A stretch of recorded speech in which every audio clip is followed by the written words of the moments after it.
They cornered my crying daughter at a farmer's market, 6 women from church screaming that she was an unchristian monster. But they had no idea. I had every receipt from my cheating ex, and I was about to hand-deliver hell in a hymn book. If you've ever been gaslit, shamed, or pushed to your limit, this story is for you. Hit subscribe, tap like, and drop a comment if you believe karma wears church shoes. Let's get into it. After 18 years of marriage and 2 daughters together, I thought I knew my husband. Turns out, I didn't even know the half of him. He died suddenly in an accident last year. But before that, my world had already shattered, because I found out he was cheating, and not just a one-time mistake. He had a full-blown affair, 2 sons, a second life, and when both he and his mistress died in that same accident, they left not only broken hearts, but a war in their wake. You see, my ex-husband's parents, my daughter's grandparents, were never exactly warm, but after the deaths, they went full lunatic. They tried to get custody of my daughters. They tried to move into my home. They wanted to act like I had to step up and raise my husband's affair children. As if my girls, who were still grieving, weren't dealing with enough already. They were teenagers. They had just lost their father. And worse, they were the ones who found the proof of his cheating in the first place. The betrayal runs deep.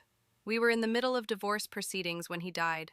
I had everything documented, texts, photos, emails. I didn't share it at first. I wanted to protect my girls, keep things civil.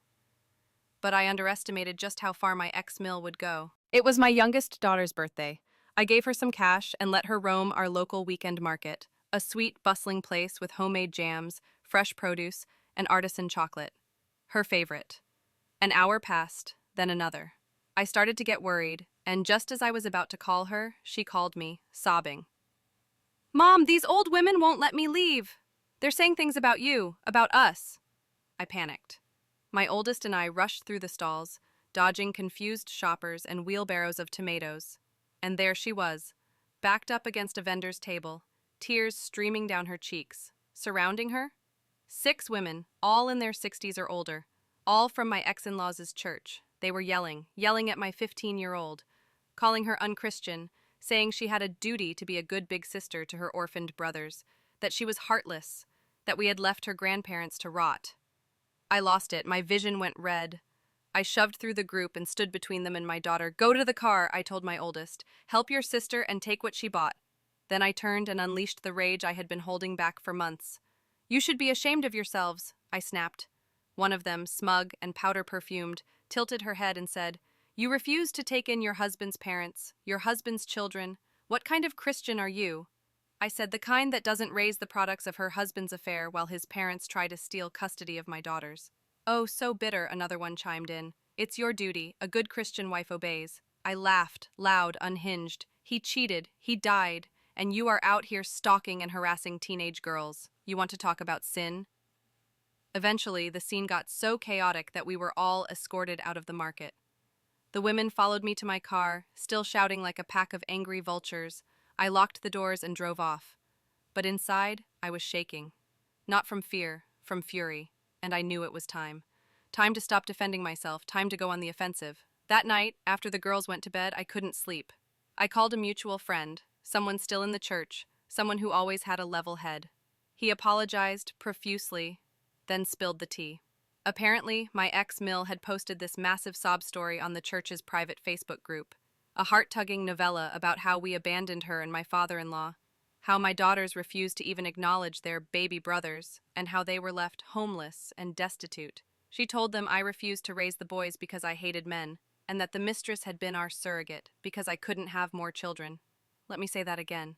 She told the church the woman my husband was cheating with was a surrogate, and that I rejected the kids because they were boys. I nearly screamed, but then I smiled, because if there's one thing that church takes seriously, more than misogyny, more than LGBTQ plus hate, it's cheating. Adultery is their hard line, and I had proof. The next day, I took off work. I grabbed every shred of evidence I had, screenshots, photos, call logs, emails, printed texts, receipts, handwritten notes. Some of it was damning. My ex and his mistress making out in our living room. Messages where his parents encouraged him to keep it secret from me. Emails where they called my daughters bastards and blamed them for their father's death. 2 days after he died, I went to a print shop and paid extra for everything to be printed on glossy, high-resolution paper. Then I bought some blank hymn book-style binders. You know the ones churches hand out for group songs? Yeah, those. I arranged the photos like a twisted scrapbook. The first page, a blown-up shot of my husband kissing his mistress in our home. Underneath, ex-husband and affair partner's love story. I made 20 copies. And the next Sunday, I slipped them quietly onto the back table at the church, where they kept spare hymnals.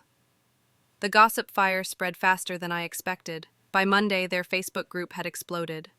Words like adulterer, false prophet, homewrecker, and, well, less PG terms were flying. The pastor had to intervene just to keep things civil. My inbox started filling. 2 apology letters addressed to my daughters, an invitation from the women's circle to join them in healing. And my ex-Mill? Her Facebook wall became a digital wailing wall. She posted about how no one cares for the elderly and how her great son would have supported her if he were alive, which is hilarious considering I was the breadwinner the whole time. Eventually, she and her husband quietly left the church, shunned, isolated. Exactly how they tried to make my daughters feel. Revenge doesn't always come from rage. Sometimes it's born from clarity, from boundaries, from deciding that your pain isn't going to sit quietly anymore. They tried to weaponize faith. I just handed them the truth, and the truth did the rest. If that isn't poetic justice, I don't know what is.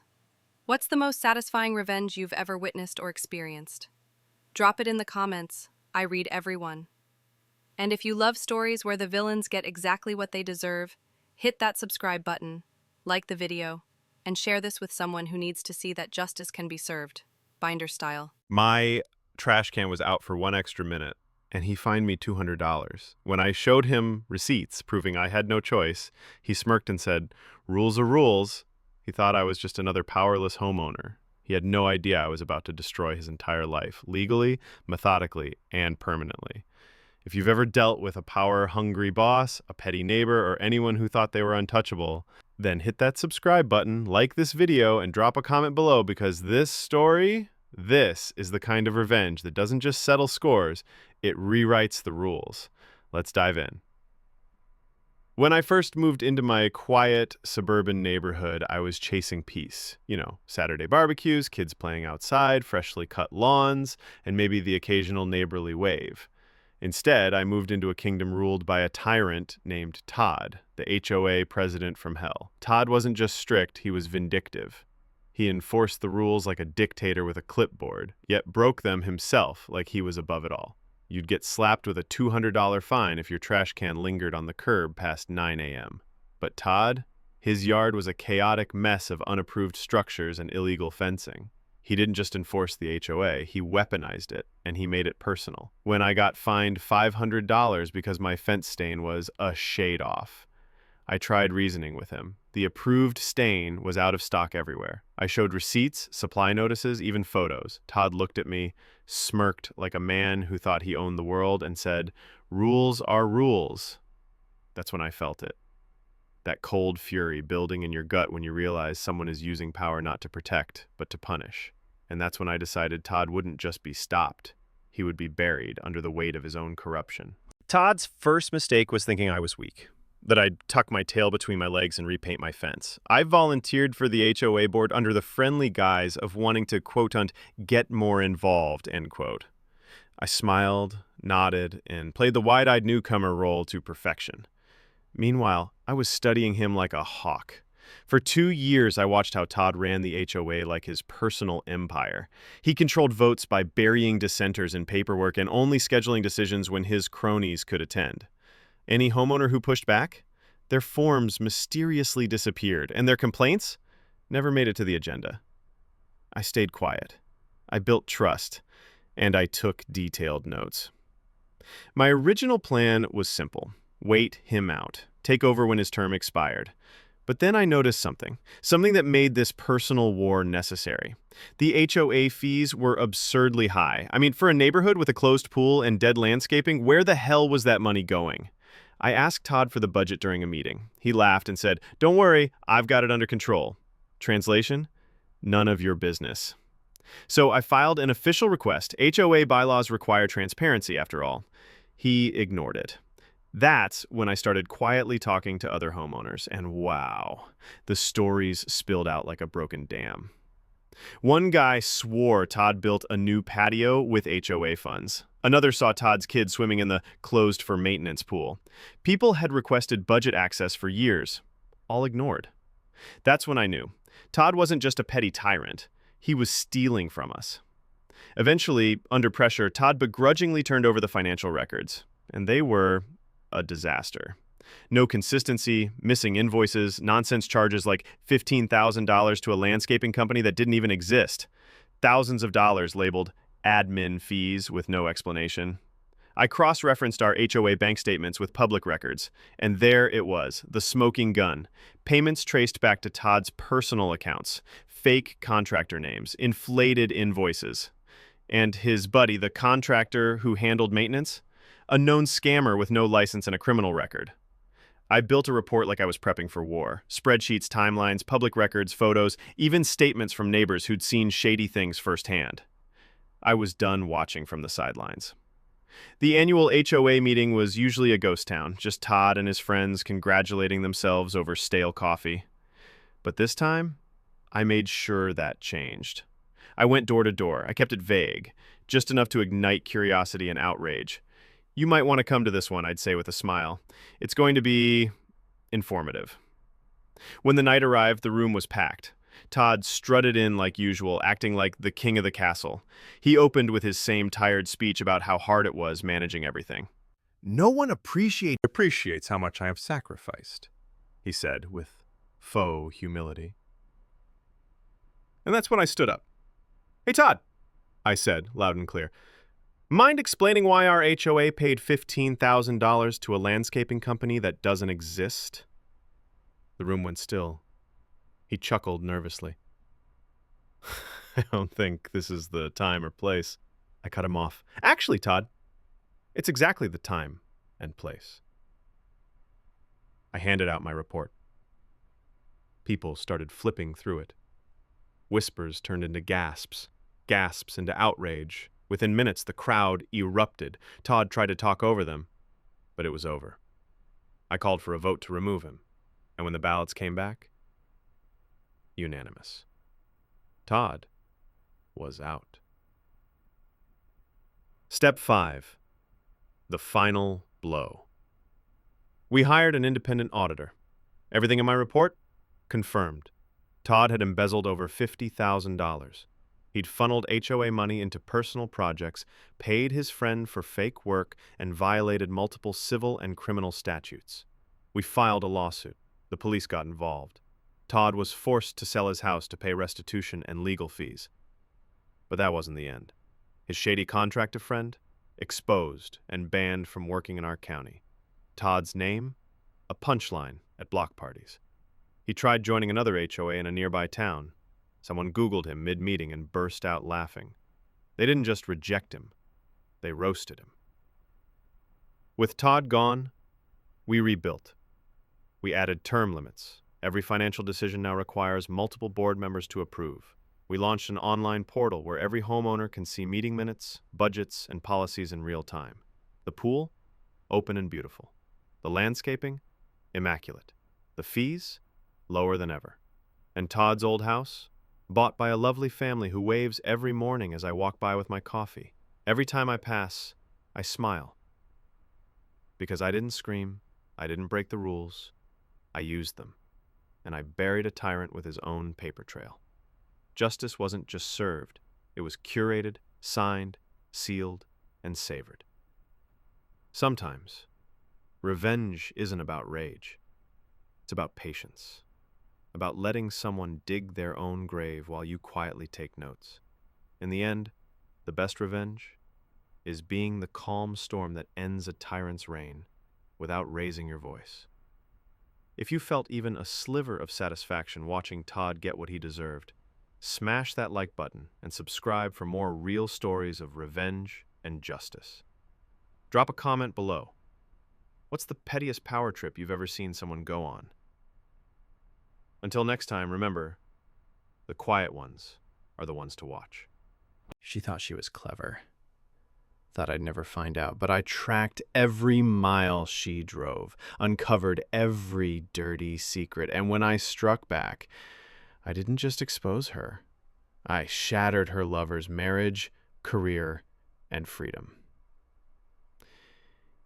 If you've ever been lied to, betrayed, or underestimated, then you know revenge isn't just sweet, it's necessary. Hit that like button if justice stories fuel your soul. Subscribe for more cold, calculated payback, and let's dive into a story where karma didn't just knock, it kicked the door down. It started with little things, nothing obvious, a few offhand comments from my kids. My wife and I had 2 little ones, ages 4 and 6 back then. Still innocent enough to be honest about everything, but old enough to repeat things they probably shouldn't. They kept mentioning visits to their grandparents, a lot of them. Now, my wife's parents lived over 90 minutes away, one way. That's a 3-hour round trip. At first, I chalked it up to her just wanting a break or help with the kids. But 2 to 3 times a week, every week, it didn't add up. So I asked her. She denied it, smiled that fake smile she used when she was caught off guard, and said, "They're exaggerating." But here's the thing, my wife was a terrible liar. Her eyes flicked left, her voice tightened, and suddenly she had something to do in the other room. I knew something was off, but I needed proof. Concrete proof. So I started small. I tracked the mileage on her car. Each week I noted the odometer before she left, and again when she returned. The results hit me like a brick to the chest. She was racking up an extra 400 miles every week. That wasn't errands. That was a full-on side quest. I didn't say a word, just kept watching. Then one day, fate dropped something right into my lap. She'd been using the family computer before leaving for work and left a sticky note stuck to the monitor. Her AOL password. Just like that, out in the open. Now listen, I know, that's a line, but at that point, my marriage was already burning. I just needed to know how long the fire had been raging. I logged in. Emails flooded the screen, but a few stood out. Messages between her and her old college best friend. And what I read made my blood boil. They were casually chatting about how my wife was screwing one of her ex-boyfriends from high school, not just once, regularly. And worse, they were laughing about it. My wife cracked jokes about the guy's wife, mocking how she'd let herself go after kids. The cruelty wasn't just in the cheating, it was in the joy they took from it. I hit print. Every email, every smirk-laced line. I hid the stack in a locked drawer in the garage. Still, I wanted the whole picture. So I called a friend. He used to be a cop. Told him I needed help. He gave me a number for a guy named Ron. Ron used to be on the force, but left to become a private investigator. And let me tell you, Ron was worth every penny. I paid the retainer, handed him the emails, and gave him what little I knew. Within a week, Ron had a full breakdown. He followed her, took photos, noted times and dates. She was dropping the kids at her parents', then heading straight into this man's arms. They grabbed lunch, then hit a seedy motel, cheap, off the highway, cash only.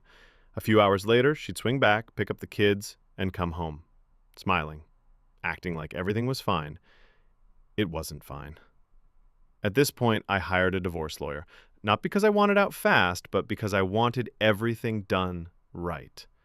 My own parents had cheated on each other, and the aftermath wrecked our childhoods.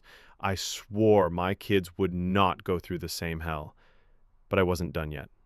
I asked Ron to dig deeper, this time into him, the man she was seeing. Ron delivered. His name was Bob, married, 3 kids, VP of sales for his father-in-law's company. Everything he had, his job, his house, his cushy lifestyle, came from her family. Huh. That's interesting. With all the cards in hand, I had my lawyer draft up the divorce papers. I also had Ron prepare multiple copies of his full report, photos, times, locations, and then I made one more request. On the same day my wife was served at her workplace with the divorce papers, Ron paid a visit to Bob's wife. He knocked on her door, handed over the report, and said, "I think you deserve to know what your husband's been doing." What she did with that report was her call. I didn't ask for updates. I just gave her the truth and let it unfold. But oh, did it unfold. The payoff. Climax. Bob's wife did not play around. According to public records, and Ron, who couldn't resist giving the updates, she emptied their joint accounts, grabbed the kids, and walked out. That same day. Then it got worse. Her father, who owned the company Bob worked at, found out. Bob was fired immediately, and since her parents also owned the house Bob and his wife lived in, evicted, with a 2-week notice. Bob's life unraveled like a loose thread in a cheap sweater. Then came the legal war. Their divorce was pure chaos. Custody battles, accusations, screaming matches. At one point, Bob showed up at the house trying to talk to his wife. Her brother stepped in and broke Bob's nose. There were restraining orders, multiple police reports. He even spent a few nights in jail. The cherry on top? Ron found out Bob had to leave the state. His reputation was trashed, his network gone, his kids didn't live with him, and his ex-wife, she picked up a position at her dad's company, eventually took it over. Poetic. As for me, the divorce went smoothly. The cheating didn't really shift the legal stuff much, but I didn't care. I just wanted peace. My ex and I kept things civil for the kids, but once they turned 18, that was it. I cut off all contact. I don't hate her. There's just no space left for her in my life. She's the mother of my kids. That's where it ends. And funny enough, people ask me if I ever regretted going so far, digging into Bob, showing his wife. No. Because when someone detonates a bomb in your life and walks away like it's nothing, you don't rebuild quietly. You make damn sure the fallout lands where it belongs. Sometimes revenge isn't about cruelty. It's about clarity. It's giving someone a mirror and making them stare into everything they've broken. And when justice is done right, you don't need to scream. You just step back and let gravity do the work. What's the most satisfying act of revenge you've ever seen or pulled off? Drop it in the comments. I read every one. If this story gave you chills, hit that like button, subscribe for more justice served ice cold, and share this video with someone who needs to hear it. Until next time, stay sharp and stay strong.